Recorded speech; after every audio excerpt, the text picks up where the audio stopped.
I love you Rahul. তাই আমি তোমাকে ছাড়া বাঁচবো না। তাহলে চলো আমার সাথে, আজকের পর থেকে তোমাকে বাংলা খেতে হবে, হয়তো মাঠেও হাঁকতে হবে। কি পারবে তো? अच्छा যে ভালোবাসে সে কোনোদিন ভালোবাসা মানুষের পণ ছাড়ে না। পূজা, তোর বয়ফ্রেন্ড কেমন দেখে রে?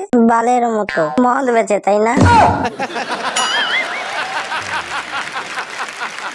মুখটা ঘোড়ার পনের মতো, আর দেখে মনে হয় সবসময় মদ খেয়ে থাকে, তাই না? নমস্কার দাদা, আপনি পূজার দ্বিতীয় বাবা, তাই না? দ্বিতীয় না, তৃতীয় বাবা। কিন্তু তুমি এখানে কি ছিড়তে? ছিড়তে না, বেচতে। 750 ওর জন্য একটা ফ্রি, বাকিটা তোমাকে কিনতে হবে। দাদা নমস্কার, আমি মদ আলা। ফুল টাইমে মদের দোকান চালাই, আর টাইমে মদ বেচি। আমার দিকে ওভাবে তাকাবেন না, আপনার দেখে মনে হয় সকাল থেকে আপনার পেট পরিষ্কার হয়নি।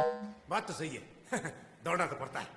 সরি দাদা, আপনাকে পুরো সালমান খানের মতো দেখ। আমার কাছে সব রকমই মদ আছে, আন্টি, অফিসার চয়েস, গ্রামের 750, তবে 50% অফ পাবে তুমি। ঠিক আছে, ভেতরে চলো, সব ব্র্যান্ডি একটু করে টেস্ট করে দেখো। আপনার সম্পর্কে সব ভালো ভালো কথা শুনেছি, আপনি ভদ্রলোক, নেশা করেন না, কিন্তু আপনাকে দেখে মনে হচ্ছে তো মেছো মাতাল। खराब हो जाएगा। मैं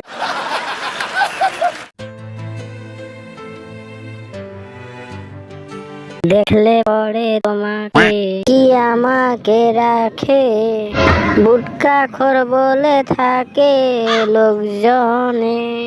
ঘুম থেকে উঠে রোজি বুটকার প্যাকেটে খুঁজি, পাঁচ ছেলা না কঞ্চি কে জানে।